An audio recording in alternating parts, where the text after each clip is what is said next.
नहमदुहु व नसल्ली अला रसूलिल करीम। आज के टॉपिक में हम बात करेंगे कि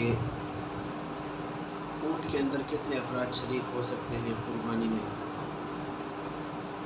तो जिस तरह बैल, गाय, भैंस, उसके अंदर 7 अफराद शरीक हो सकते हैं, इसी तरह ऊँट के अंदर भी 7 अफराद शरीक हो सकते हैं, क्योंकि नबी अलैहिस्सलातु वस्सलाम से रिवायत मनक़ूल है कि जिसमें उन्होंने गाय के अंदर भी 7 अफराद के शरीक होने का हुक्म दिया और ऊँट के अंदर भी 7 अफराद के शरीक होने का हुक्म दिया।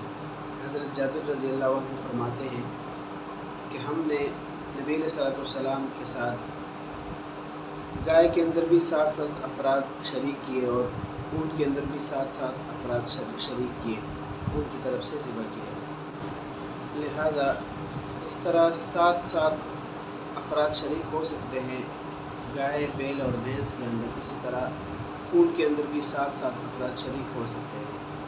और जिस तरह बाज़ लोग इब्न माजा या नसाई की रिवायत पेश करते हैं कि उसमें ज़िक्र है कि नबी अलैहिस्सलातु वस्सलाम के दौर में ऊँट के अंदर 10 अफराद शरीक होते थे, तो उसका जवाब ये है कि उस सनद के अंदर इज़्तिराब है, उसकी जो सनद है उसके अंदर इज़्तिराब है। दूसरी बात ये भी है कि मुल्ला अली क़ारी रहमतुल्लाह अलैह ने उस सनद को मंसूख कहा है, और ये भी हो सकता है कि वो सहाबा का ख़ुद अपना अमल हो और नबी अलैहिस्सलातु वस्सलाम को उसके बारे में ख़बर न हो। उसके मुकाबले में सही रिवायत मौजूद है, मुस्लिम शरीफ के अंदर भी है और अबू दाऊद के अंदर भी है।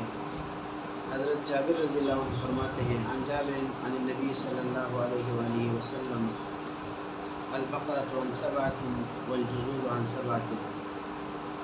लिहाजा सही रिवायात के मुकाबले में मुस्तरब रिवायात को नहीं लिया जाता, लिहाजा सही रिवायत को लिया जाएगा।